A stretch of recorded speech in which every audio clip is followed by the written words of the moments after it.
ಏನಾಯ್ತು? ದಾರಿ ಬಿಡಿ, ದಾರಿ ಬಿಡಿ. ಡಾಕ್ಟ್ರೆ ಏನಾಯ್ತು ನೋಡಿ. ಹಾಂ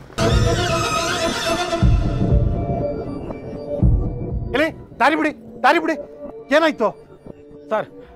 ಆ ವಿನಾಯಕ ಕತ್ತಿಸ್ಕಸಿನಲ್ಲಿ ನಿಜವಾಗ್ಲೂ ಕತ್ತಿಸ್ಬಿಟ್ಟ ಸರ್. ಆ ಅಮ್ಮ ಉಸಿರಾಡ್ತಾ ಇಲ್ಲ ಸರ್. ಏ ದಿವ್ಯಾ, ಏನಾಯ್ತಂತೆ? ಅವನು ಕತ್ತೆ ಸಿಕ್ಕದ್ನಲ್ಲ, ಅದು ನಿಜವಾಗ್ಲೂ ಇಸಕ್ಬಿಟ್ನಂತೆ. ಅದನ್ನೇ ಮಾತಾಡ್ಕೋತಿದ್ದಾರೆ. ಅಯ್ಯಯ್ಯೋ, ಏನೇ ಹೇಳ್ತಿದ್ಯಾ ನೀನು? ಏನಾಯ್ತು ಸೌಮ್ಯ? ಏಯ್ ಏಯ್, ಮನುಷ್ಯನೇನ ನೀನು? ಸ್ವಲ್ಪ ಪ್ರಜ್ಞೆ ಬೇಡವಾ ನಿನಗೆ? ಕಂಟ್ರೋಲ್ ಇಲ್ಲದೆ ಇರ್ತೀಯ, ಕಂಟ್ರೋಲ್ ಇಲ್ಲದೆ.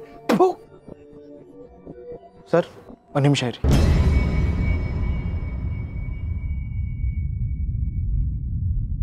ಕೈ ಕಾಲು ಆಡ್ತಿಲ್ಲ, ಆದರೆ ಪಲ್ಸ್ ಇದೆ.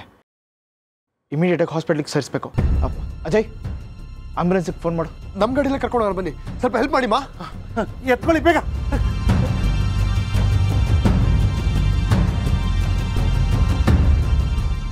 ಕಲಾ ಪೋಷಕರೇ, ದಯಮಾಡಿ ಕ್ಷಮಿಸಿ. ಅನಿರೀಕ್ಷಿತ ಘಟನೆಯಿಂದ ನಾಟಕವನ್ನು ಸ್ಥಗಿತಗೊಳಿಸುತ್ತಿದ್ದೇವೆ. ತಾವೆಲ್ಲರೂ ಸಹಕರಿಸಬೇಕಾಗಿ ಪ್ರಾರ್ಥಿಸುತ್ತೇವೆ. ನಾಳಿನ ನಮ್ಮ ಪ್ರದರ್ಶನದ ವೇಳೆಯಲ್ಲಿ ಏನೂ ಬದಲಾವಣೆಗಳಿರುವುದಿಲ್ಲ. ಆದರೆ ಇಂದಿಗೆ ದಯಮಾಡಿ ಸಹಕರಿಸಬೇಕಾಗಿ ವಿನಂತಿ.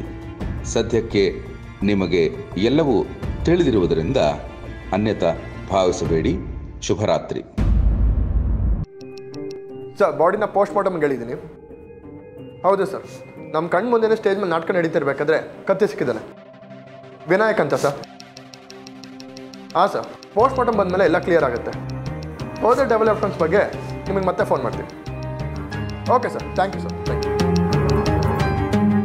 ಇನ್ನು ಈ ವಿನಾಯಕನ ಆ ವಿನಾಯಕನೇ ಕಾಪಾಡಬೇಕು.